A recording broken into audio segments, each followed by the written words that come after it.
Hey, how's it going, everyone? Brad here from West Coast Dual Sport Motorcycle Adventures. Today I'm going to give you guys a one-year review of my 2023 Yamaha TW200. I'm going to tell you some of the things that I like about this bike and some of the things that I don't like about this bike. Starting with some of the things that I like about this bike, and the reason why I bought this bike in the first place is the way this bike looks. I just love the way this bike looks. People come up to me and they're always interested in this bike. Always asking me what kind of bike it is. Yeah, it's a sweet bike. Gets lots of attention, which, you know, is not something I crave, but it happens with this bike because, I mean, look at it. It's a killer looking bike.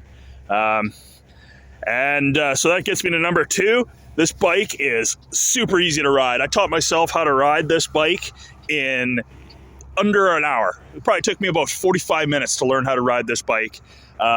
Really easy. If you can ride a bicycle and you can operate a ride-on lawnmower, you can ride this. The power is, you know, you don't feel like you're gonna pop a wheelie and lose control on this bike. Very, very docile bike. Very, very gutless. And we'll get to that. So those are 2 things. And then 3, it's really affordable to run. Costs almost nothing in fuel. Costs nothing to insure, and the payments, my monthly payments on this bike are under $200 a month. So affordability, reliability, you can't beat this bike. It is amazing. And how lightweight it is. So if I'm riding and I need to put a foot down, you know, I don't ever feel like I'm going to drop this bike.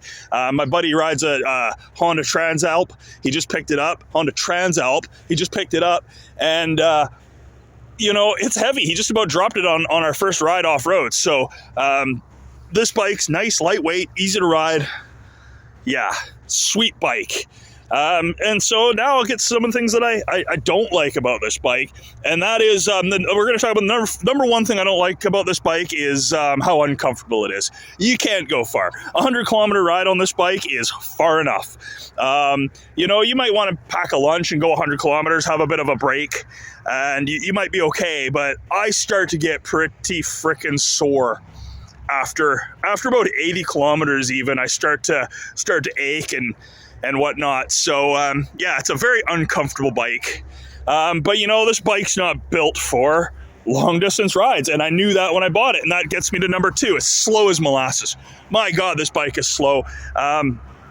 If I ride with anybody else on any other bike, they're way ahead of me. I can't keep up. It's a slow bike.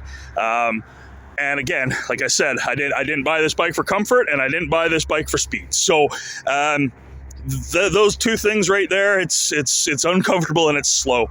But that's okay. That's really okay. And I mean, anybody buying a Yamaha TW200, you know that, right? You know that this is a slow bike and it's not comfortable.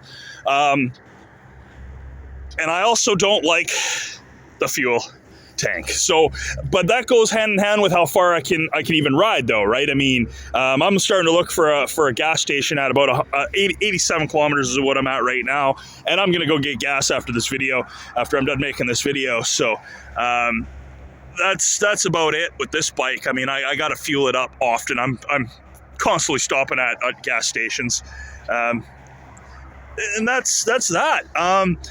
This trail wing tire, it's iffy. Yeah, I can see why it has the name Deathwing. It hasn't really washed out on me per se. I don't really go that fast off road, but you can tell it's not the best off road tire. I wouldn't want to be riding too fast off road.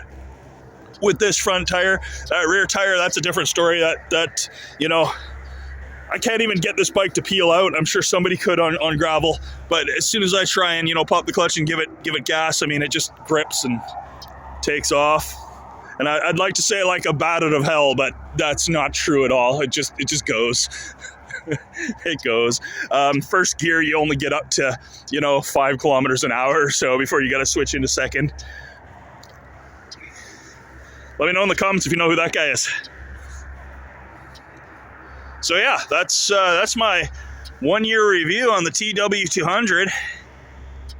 I like it and I don't like it. But you know what? The things that I don't like about it, I knew going into it. I bought it anyway knowing the things that I wasn't going to like. And that's what buying a new motorcycle will be all about, right? And one day I'll buy myself a newer, bigger bike and keep the TW for puttering around, and I'll have a different bike, and then probably another bike, because it's the way it seems to go with these. So yeah, hope you guys enjoy my video. Thanks for watching. Hit that subscribe button if you haven't already subscribed, and have a nice day. Ow.